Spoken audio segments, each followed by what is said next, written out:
Okay, and the final thing we're going to talk about today is driving cars into the middle of protests.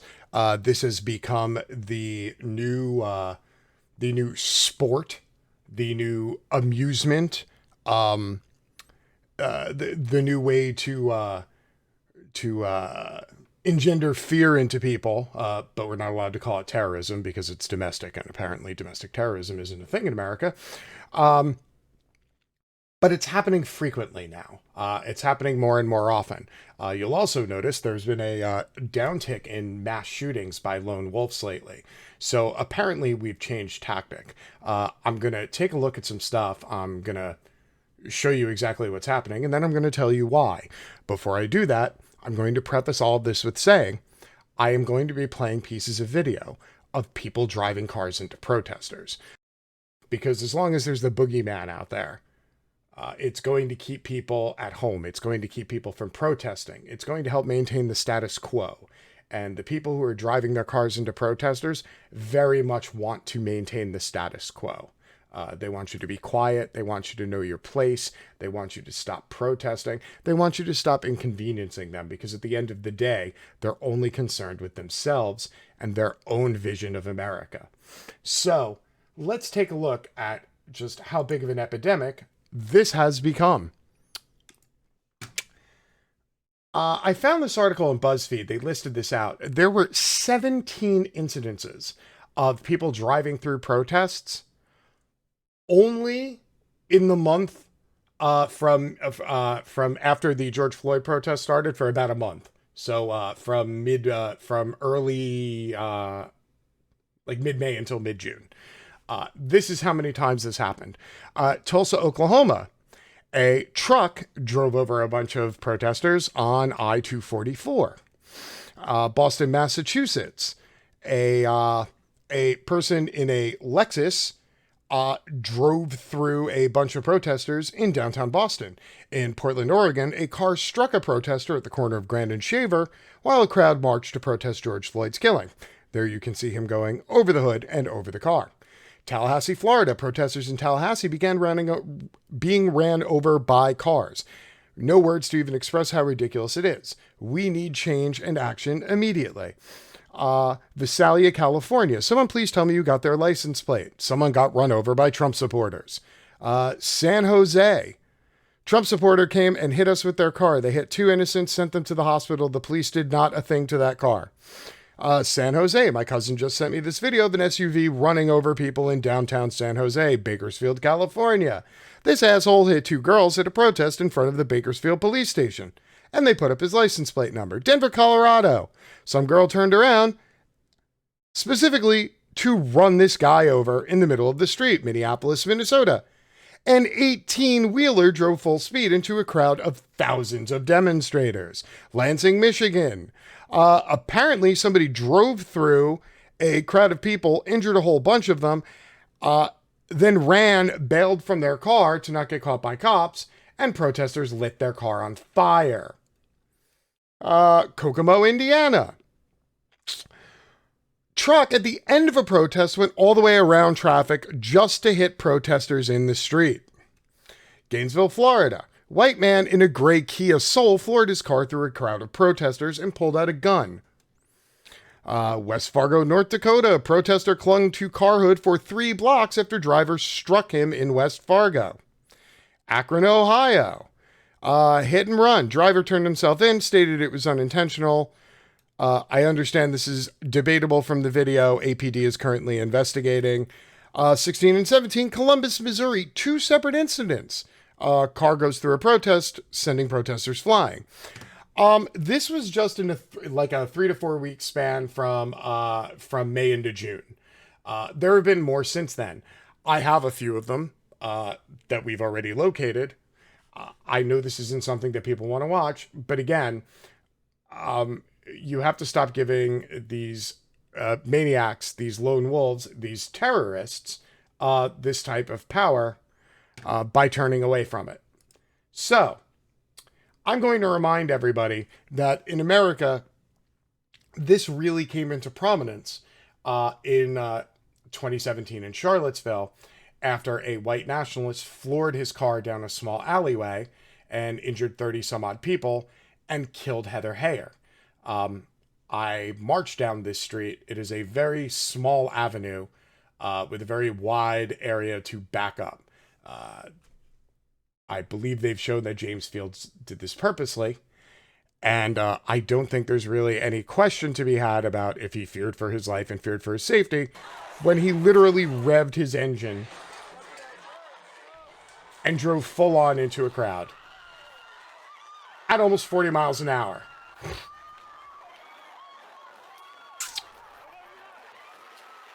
And then drove back out. This was in 2017. 2017 also coincides with the year that protesters really started taking over highways and freeways as a way to inconvenience people. And ultimately what we're talking about here is two separate things. We're talking about individuals who are being inconvenienced and want to push back against that inconvenience. And we're talking about people who have fallen into this new sphere of right-wing thought where if you don't actually say something, then you can't be accused of it. You can't call Steven Crowder a homophobe for making a shirt that says God hates figs. You know, haha, I'm being funny. I meant to say a different word, but I said figs, so now you have to take me at my word because I didn't actually say a homophobic slur. I'm not a homophobe. Well, the problem with mass shootings is when you go out and shoot somebody, there's intent and there's proof, and you go away for a long time, or you get executed.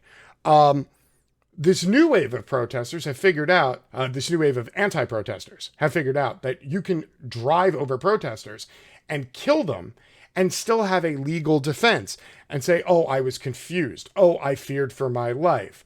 Oh, I didn't know what was going on. Oh, I felt threatened. Oh, it's not like I got out and shot people. I just hit the gas because I was scared. People believe that they can go to court because nowadays this has become so prevalent in American society that people are gambling on the fact that 1 out of 11 people on a jury will have a far right-wing ideology and will not vote to convict somebody of murdering another person with a car just because they share their political beliefs. Here, let's go run down the line.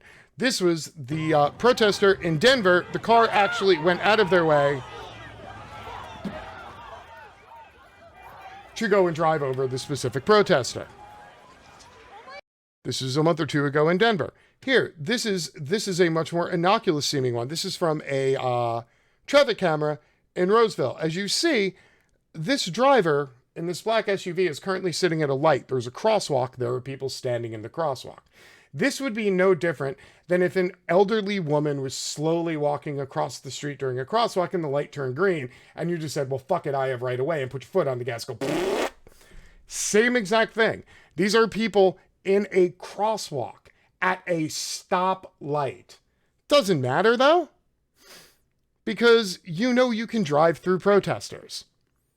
Why? Because people do it every day now. It's a thing. Watch, let's see what happens. Oh, light turns green. Yeah, I'm just going to drive through all of you. There you go. Because that's what we do here in America. Here you go. This was the one in, I believe, Bakersfield, California.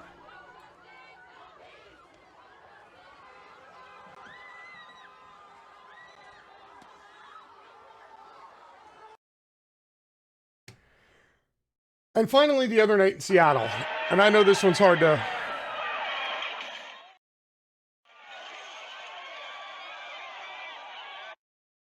Now,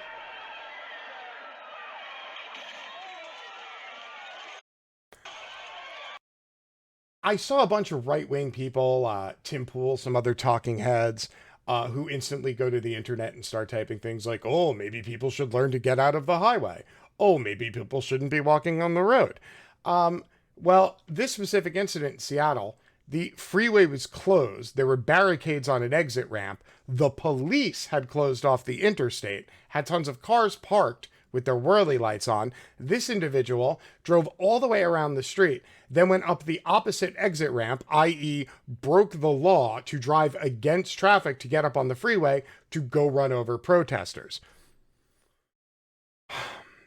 But again, the talking heads for the right are already out running their apologia for these people, letting you know that, hey, your freedom's at stake and we understand that, you might feel endangered. So, why is this happening so often now? Oddly enough, through the last 2 decades, these kind of automotive attacks are employed by fundamentalists in the Middle East. The method's popularity was in part a result of its uncomplicated nature, because it is crude simplicity that makes it a tactic more likely to be employed by relatively unskilled lone wolves than organized and trained terrorist operatives. For self-justified vigilantes, it is an easy means of striking terror. Any one person can do it if they have an agenda and a vehicle. We're now seeing this in the current spate of protests, as we saw it previously in bigoted attacks within the U.S., like the 2018 synagogue collision in L.A. and the killing of Heather Heyer in Charlottesville. The recent American versions of these incidents strike a specific contrast, a gory reclamation of the streets that protesters have been taking nonviolently for years. During the Dakota Access Pipeline protests and the uprising that followed after the killing of Philando Castile, activists adopted this new method of going into the streets and shutting down traffic to increase attention for their causes. Memes encouraging cars to run over street protesters soon spread among online groups of police and far-right extremists. Yes, police have been sharing memes amongst each other in their private social media groups with jokes about how funny it is to make people go flying. When protesters march against racism, a small number of people, made far more dangerous because of their chosen weapon, feel compelled to run them down. Now, saying, James, the police couldn't possibly be sharing memes about running people over because running people over would be illegal and would be cruel. Well, not only do they share memes, the police have now just started running people over themselves. They don't care that they're peaceful protesters, that they're unarmed, that the police job is to, protect and serve. They're just more interested in running people over. That was in Detroit. This is in New York City. Where currently the NYPD wants you to feel sympathy for them because there's discussion about lowering their annual budget from $7 billion a year to $6 billion a year. Oddly enough, every time somebody gets injured by a cop and sues the police, taxpayers pay that, not the police. So the police don't care anymore. They've given the green light. This is police consent. This is police telling people, if you agree with us, it's okay. You can go out and run over protesters. Look, we do it. We're setting the example. And we know the government supports us because there are now entire states introducing bills to protect drivers who run over protesters. Because once again, this is who we are in America. Now, I'm going to leave you with one final thought. Before all of this blew up in Charlottesville in 2017, 1 year before, in Nice, France, during a celebration of Bastille Day, sort of like Independence Day here in America, akin to it, not the same thing, but in that same vein of a fully national celebration, it's supposed to be about, freedom and the country and this and that. Hi, everyone, and thanks a lot for staying with us. This happened. And I'm Vladimir Dutier. Dozens of people were killed in France Thursday night in what's being investigated as a terror attack. A truck plowed through a crowd celebrating Bastille Day in the French resort town of Nice. Witnesses described the incident as a deliberate attack, as the large box truck that you can see mowed down people and sent others screaming and running for their lives. That protester killed more than 70 people and injured more than 100.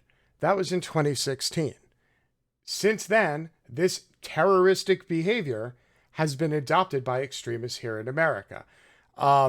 Because in America, it's not only that it's easy enough to get a gun, but, shooting a lot of people is so difficult because you don't have a way to, loudly cry for your innocence and oh, I didn't know what I was doing. Oh, see, if you shoot people, it's purposeful. There's no way you can get around it. Oh, you shot 14 people because you feared for your safety? Really? No. Oh, but you can drive over 14 protesters and kill a whole bunch of people and then say, I feared for my life. This is the new form of cowardice. This is the new excuse. This is what all the board warriors on the internet who sit around and type all day about my roads and my freedoms. Yeah, this is them. This is no longer highly trained terrorists or groups and cells of white nationalists. These are individuals. Anybody with a car and an axe to grind who sees you protesting and doesn't agree with you is now emboldened to throw their car into drive, put their foot on the gas, and drive as hard and as fast as they can into those protesters. Why? Because we have a police force that does it. We have state governments that pass laws protecting it. And we have a president who just keeps exhorting on his people to continue this sort of behavior.